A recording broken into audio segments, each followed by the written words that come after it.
Hello, good morning. Sorry about this, I was muted. So my name is Benoît Deper, I'm the CEO and founder of Aerospacelab, a company based in Belgium. So today I'm going to speak about Earth observation in the wider sense, then a bit of the differences between NewSpace and classical space, some of the current challenges we are facing as a community, and then shedding some light on our future constellation plans. I'm 35. I studied in Belgium, both in Louvain-la-Neuve at UC Louvain, and then in Leuven at KU Leuven. And then I went to Toulouse to study aerospace engineering. I work for major agencies such as NASA and ESA, and I've been working in the sector for a little bit more than 10 years now, before founding the company. So why should we use Earth observation? So I guess that if you are connected to this webinar, you are kind of in the field already or interested to join the field. It's really a broader field than just space engineering. It's really providing us tools to measure anything that we cannot see from the ground. And sometimes we can see that more efficiently from space. And it's really about getting the full picture, the larger picture of what's going on in every aspect of living. So we are focusing on sensors that can provide us large scale, small scale, from a geometry point of view, but also from a time series point of view. For some application, you want to have like very short time series. For some other, you can live with one picture a month. Same story for the geometry and the spatial resolution, but also for the spectral resolution. There's really a world of applications that ranges from defense and security to insurance, climate change, boosting agriculture, tracking logistics, commodity trading. It's really endless. And it really translates into a lot of challenges to design satellites and satellite constellations that could bring relevant data to those stakeholders. Some example of application that we developed in-house. So as you can see on the left-hand side, we have oil spill detection algorithms that can allow us to track boats doing illegal venting of their used oil in the sea or the ocean. So it's really helpful to process radar data and to have this kind of signature so we can enforce environmental policy agencies' sanctions. Then you can see oil storage, oil level measurement with radar images still, plane detection, so we can detect anomalies in terms of usage of the airport. So if we see planes that are parked on unusual spots, we saw that a lot during the pandemic, airplanes that were parked everywhere in the airports and disruption in the traffic. Truck detection, we can have also some kind of speedometer, so we can roughly estimate the speed of trucks on highways, and this gives us insights about congestion.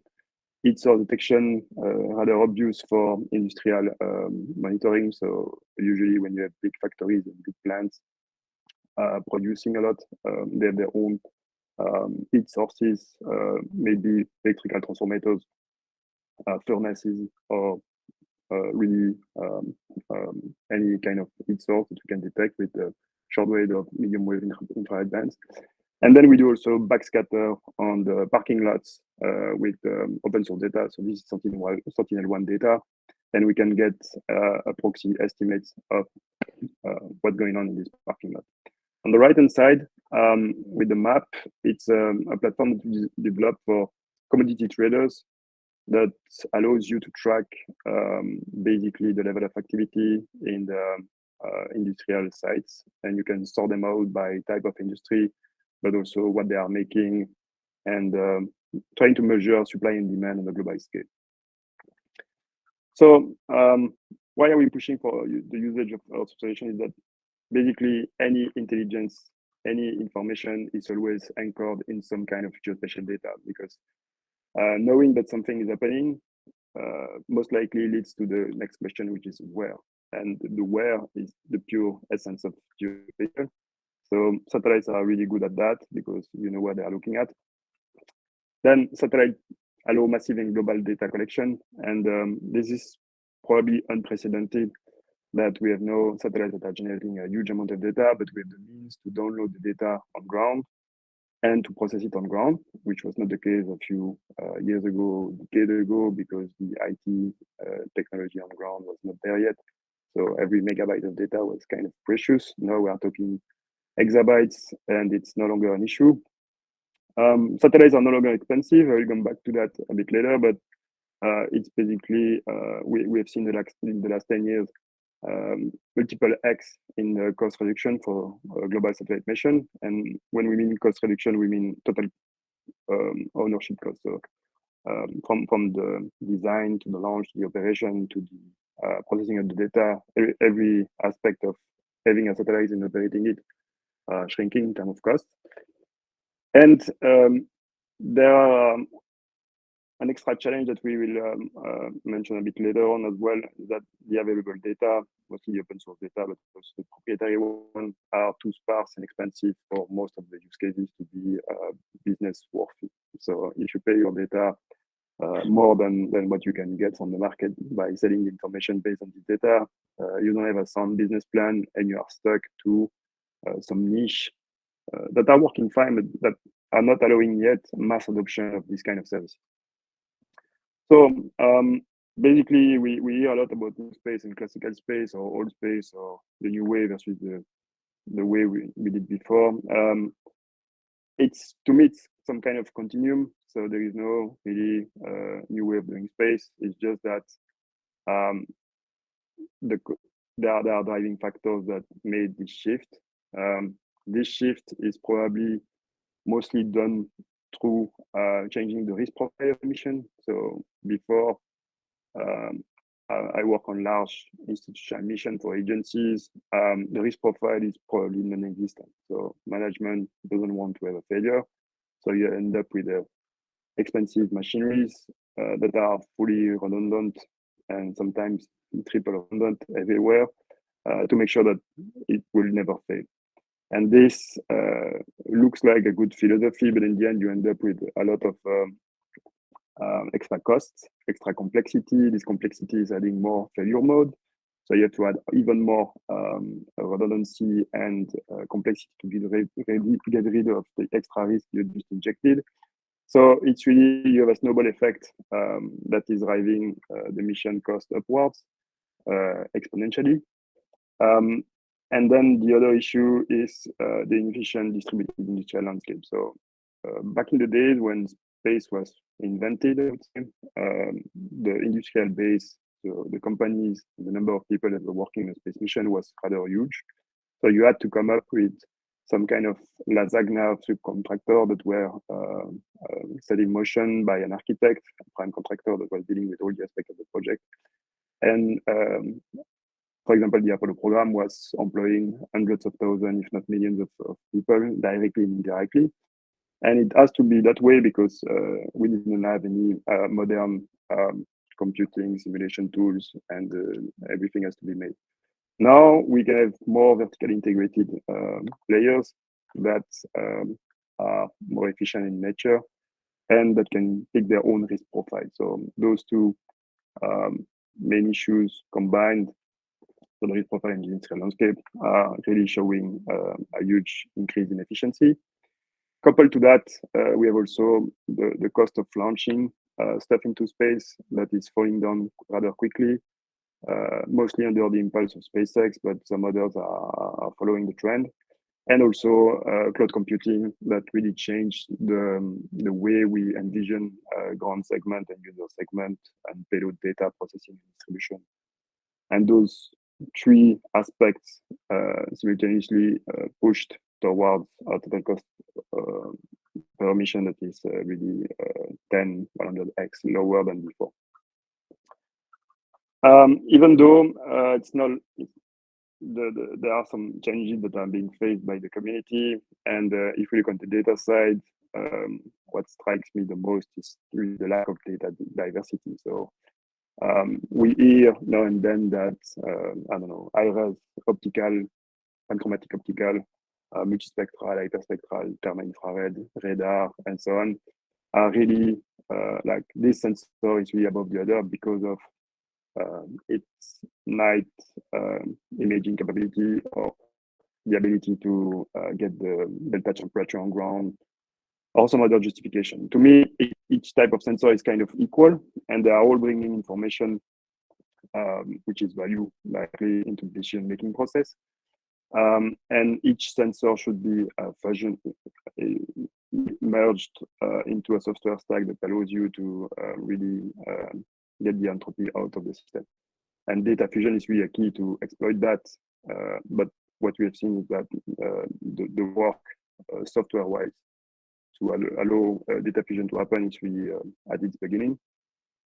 Another key issue is like the revisiting frequency is way too low. By that, I mean, I don't know how much of the audience is familiar with the Shannon-Nyquist sampling theory, but it's basically saying that if you don't have frequent enough data with respect to the phenomenon that you are looking at, your time series is basically worthless.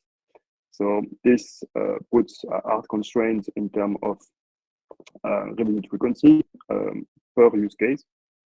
And right now, for most of the use cases, we are not meeting this criteria, and we are far from meeting it. Both challenges can be tackled, so the lack of data diversity and the revisit frequency, by really adding more satellites. And by more satellites, we mean quite a lot of satellites. We are talking tens, even small hundreds of satellites to get the data diversity. So several payloads in space, but also the revisit frequency, bringing that down from 1 week to 1 hour or less. So this boils down to the fact that we need to be cost efficient making satellites and operating them. So this is really where we believe that the challenges could be tackled. It's really to come up with an efficient way of running space missions. We are working on constellations, remote sensing constellations. So we started with nano satellites in the range of 20-25 kilograms, and now we are working on broader satellites. So we are focusing now on 100 to 200 kilogram range. We work on the standardized product. The idea with this is really to avoid redesigning the wheel each time we want to fly a mission on a different payload.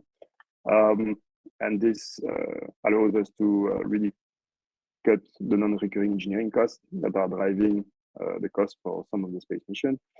We are working in a vertically integrated manner, so meaning that for the one that you see on the picture, 80% of the subsystem is being designed, built, tested in-house, and we are looking into enhancing this percentage of homemade subsystems.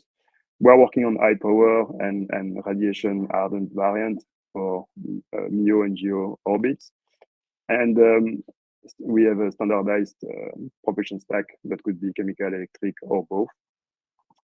It's optimized for rideshare. So we booked 7 launches next year, and we have an option for 18 in 2024. So when we mean that we are trying to make them as batches and standardized, we are really trying to set that in motion. And if you feel the need for more information, feel free to reach out to the Q&A. That was my last slide.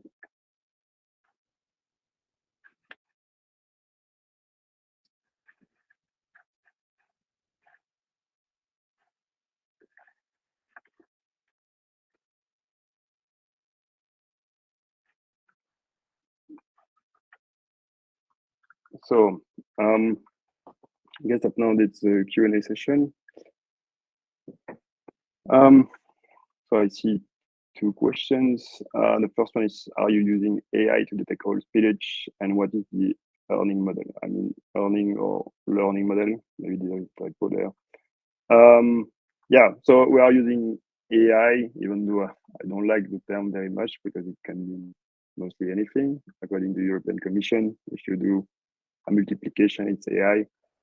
So what we are using is, basically a bit of computer vision, classical techniques, and then a bit of machine learning, conv nets, to really make sure that the image is clean, and we trim a bit down the fault quality that we get with the classical computer vision technique. So it's really a image processing pipeline that uses different kind of algorithms and try to leverage the best from each algorithm. So another question was, what about the other challenge? Current satellites can produce much more data than can be downlinked. This is true. So we see that there is maybe a mismatch that is going even further between the payloads, genetic data, and our ability to get that back to ground. Couple of options that are offering to us. So first of all, you can distribute the payloads on satellites. If we are talking, for example, vertical payloads, you can reduce the SWAT per instrument to get cheaper instruments and then fly a number of satellites that have each their own downlink needs. So this is an easy way to tackle the challenge. Another one would be to crank up the data rate with radio systems, but then you are blocked basically by the frequency allocation that you can get at the ITU. And this is why we are working on two other ways to basically use the data. The first one is onboard compression and processing. So we are currently radiation testing an onboard computer that would allow us to run deep learning models on board of the satellite to really extract the information and to jettison the raw data, to not download the raw data. So this is more on the compression, onboard compression side. And then we are working also on optical communication systems to downlink the data on ground, where basically we are aiming for a couple of order of magnitude more data per pass than your classical RF system. So classical RF radio X-band goes from a few tens of megabits per second to 1 gigabit per second. With the optical com system, we are looking into 10 to 40 gigabits per second. And we have one in space already. So we're working on that. So another question was, I understood that ESA is also entering a signing new type of satellite contract, or will this impact your business? A tricky one.